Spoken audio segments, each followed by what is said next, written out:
अध्यक्ष महोदय, इसी हाउस में महाराष्ट्र के विधानसभा में इसी हाउस में 2009 से 2013 के सेशन में मुसलमानों का रिजर्वेशन पास हुआ था।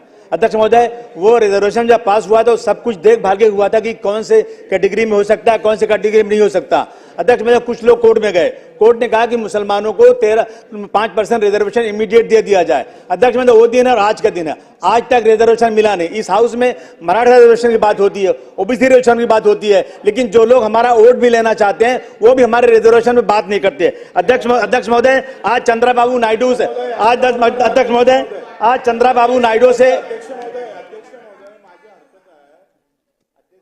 अब्बू आझमी जी काय म्हणतात का काँग्रेस आणि राष्ट्रवादी होट घेतं पण ते बोलत नाही याच्यावर, तर बोललं पाहिजे ना त्यांनी। अध्यक्ष महोदय, आज चंद्रबाबू नायडू नीतीश कुमार से अलायंस है, वो बीजेपी के साथ में, वहां पे अध्यक्ष महोदय वो रिजर्वेशन दे रहे हैं। अध्यक्ष महोदय, नीतीश कुमार रिजर्वेशन दे रहे हैं सर, बिहार में रिजर्वेशन है, कर्नाटक में रिजर्वेशन है। कौन सा लॉ ऐसा है कि जो महाराष्ट्र में रिजर्वेशन नहीं दे सकता? अध्यक्ष महोदय, ये बहुत बड़ी नाइंसाफी है। मैं अब ये आखिरी दिन है अध्यक्ष महोदय, कल के बाद से खत्म हो जाएगा और नया इलेक्शन होगा। आने वाले लोगों से मैं कहना चाहता हूं, अगर आश्वासन नहीं दोगे तो फिर याद रखना ये समाज बहुत क्रोध में है। अध्यक्ष महोदय, हम ही को कातिल कहे कि दुनिया हमारा ही कत्लेआम होगा, हम ही को कातिल कहे कि दुनिया हमारा ही कत्लेआम होगा, हम ही कुएं खोदते फिरेंगे और ये पानी हम ही पे हराम होगा।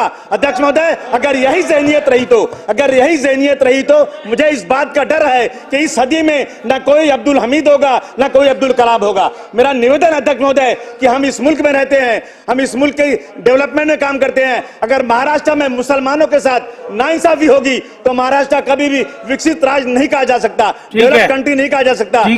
महोदय, इस बात का मैं आपसे निवेदन करता हूं कि ऑर्डर कीजिए, मुसलमानों को इंसाफ मिलना चाहिए। धन्यवाद अध्यक्ष महोदय। अध्यक्ष महाराज, सन्माननीय सदस्यांनी अतिशय एक संवेदनशील आणि महत्त्वाचा मुद्दा मांडला।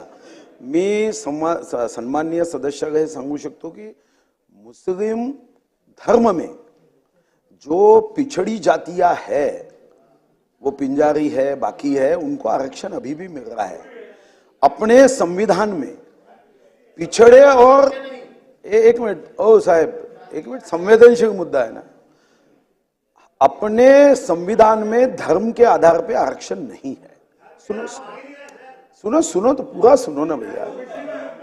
इसके पहले जिन राज्यों ने मतों के लिए ऐसा आरक्षण दिया, अपने भी राज्य में यह प्रयोग हुआ था, वो सभी आरक्षण अगर हम न्याय व्यवस्था पे और संविधान पे विश्वास रखते हैं तो कोर्ट ने बड़े स्पष्ट रूप से कहा है कि धर्म के आधार पे नहीं दिया जा सकता। उसके बाद चाहे वो हिंदू हो, मुस्लिम हो, सिख हो, ईसाई हो, पारसी हो, भारत माता का सपूत है, हम सब भाई भाई है।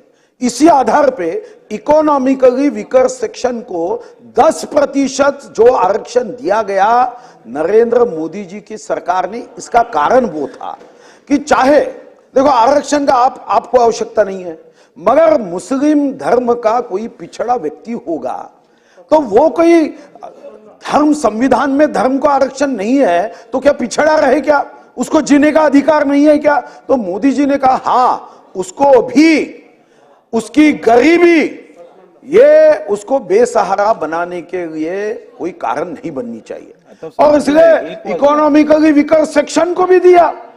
इकोनॉमिकली वीकर सेक्शन में अभी ये 1500 रुपए की योजना है, ये कोई जात पे है क्या? कोई रास्ता बनता है कोई जात पे है क्या? जो हमने हज अनुदान को एजुकेशन में देने का निर्णय किया है, मैं आपको भाई साहब बताता हूं, ये वोटों की राजनीति के चक्कर में धर्म में मत करो। हम सब एक है, भारत माता के सपूत है।